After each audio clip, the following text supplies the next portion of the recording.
Good afternoon. Thank you for joining us today. My name is Doug Francis, F-R-A-N-C-I-S, and I'm the Director of Communications for the City of Hilliard. Joining me this afternoon is Robert Fisher, F-I-S-H-E-R, and he's the Chief of Police for the city. Let me start by reading a prepared statement, and as soon as I finish the statements, we can take some questions. The Hilliard Division of Police and the State of Ohio Auditor's Office are jointly investigating an apparent theft of cash from the city's 2 aquatic facilities. A recent preliminary investigation by Hilliard Police led it to believe that not all daily cash proceeds from the city's 2 pools were properly accounted for in deposits made by the Department of Recreation and Parks. The Hilliard Division of Police contacted the State Auditor's Office and requested that it bring in forensic accountants to assist in the investigation. To ensure that all city funds are properly documented and accounted for, the city is reviewing best practices with plans to execute a citywide cashless system after the first of the year. Mayor Don Schoenhardt has stated, "We are undertaking every step to determine the loss of funds and to hold accountable the person or persons that betrayed the public trust and took what was not theirs to take." In addition, members of City Council have requested that the State Auditor's Office conduct a comprehensive review of all internal financial controls and procedures to ensure the full accountability of all public dollars in every city department. In addition to the city statement, I'd also like to read a statement from our members of City Council.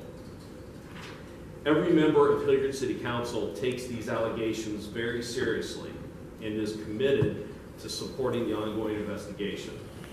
We are dedicating the necessary resources to hold responsible parties accountable and implement best practice standards to prevent this from happening in the future.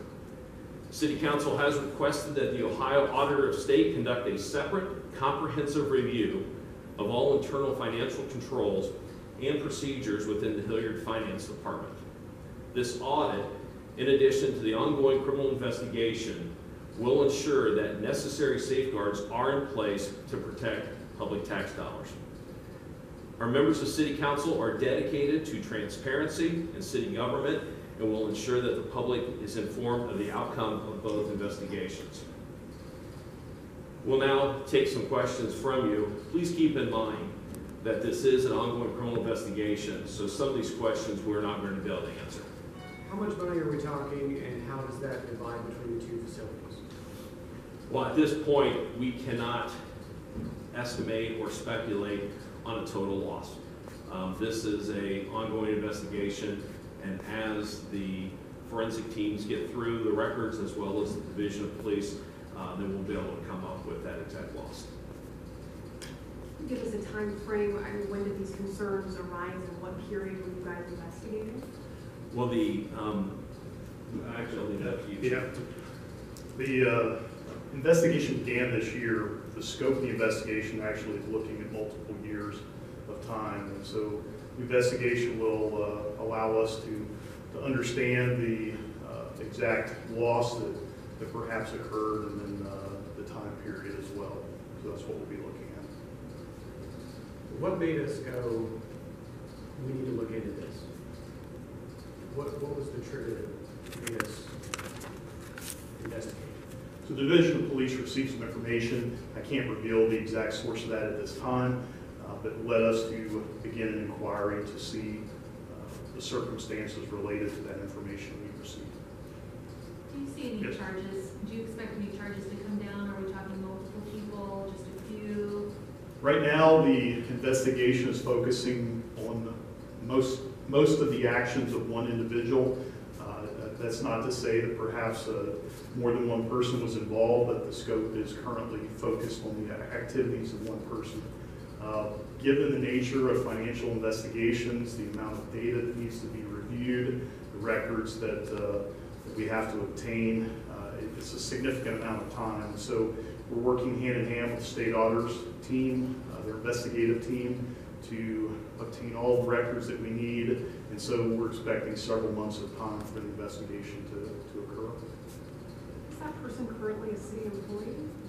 I can't speak to uncharged suspects at this point, so. I know you kind of already went over this, and I apologize for asking again, but you said you can't estimate a possible total, more than 1,000, more than 5,000. We just can't say. Yeah, we're not comfortable speculating right now until we get, some more additional investigation done and get some of those records looked into. We're just not comfortable making a statement as to how much. Yes? Can you kind of explain just how the money may have been taken? Like, it sounds like people pay to come into the pool.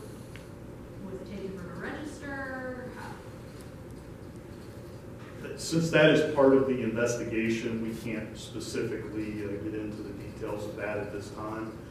Just for information though, daily as part of the operations of the pool, cash is obtained as people come in and out of the pool, and that is received by the city there. So there is a point of sale that occurs when patrons come to the pool during the open hours. Could this be cash from both people entering the pool who don't have that year-long membership, as well as things like concessions? The concessions are actually run by a private contractor. So the private contractor manages the cash from the concessions. This would involve all the other daily deposits that the pool collects, whether that be membership or people coming in paying to be at the pool for a day, or additional membership purchases, things of that nature. Okay, so can you kind of explain, I guess, just so we completely understand, if you have a year-long membership, you pay that in advance, but if you want to get in day up, you pay cash. Is there some sort of a law in that, or how did that all work? I'm not exactly sure as to the exact process, but if you have a membership, then you just simply show your membership card, and there's no exchange of cash. This is for your guest entrance, people who don't have memberships, people who come in for a day at the pool. They'll pay at either one of the windows, and we accept the cash for that at that point. But because of this, we are looking to do a cashless starting at the beginning of the year. That's a possibility. Right. The mayor has expressed interest in going to a cashless system. There's always challenges in any financial system when you have cash involved, and we're looking at, is there a way for us to effectively and efficiently go cashless? So this would be one point of concern we would have to deal with in the future.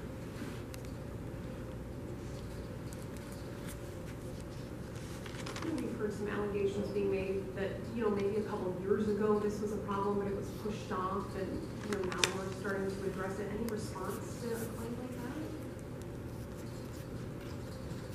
This investigation was simply spawned by the information division police received. Prior to that information, no one here at City Hall had any reason to believe that there was any thefts occurring or any break in the trust that we have with our individuals who are responsible for that. So there was no reason for us to believe prior to when we were officially notified that any of this was going on. So no sort of complaints or anything coming in about the system in which cash was going? Not that I'm aware of. Okay. When was that information received from the person who reported it to the police of the possible theft? We can't share the specifics of the origin of the information right now. However, the scope of the investigation goes back a number of years. So obviously we're looking at data that dates back multiple years prior to this year. So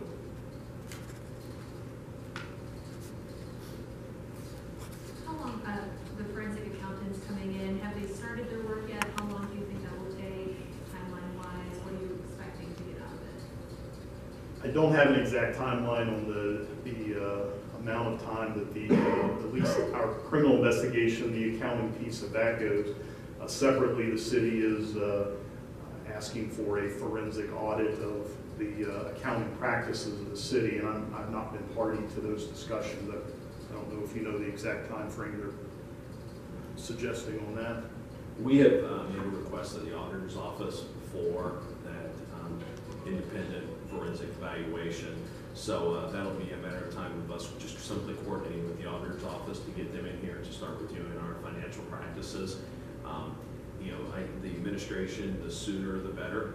We want to make sure everything is properly running. So as soon as we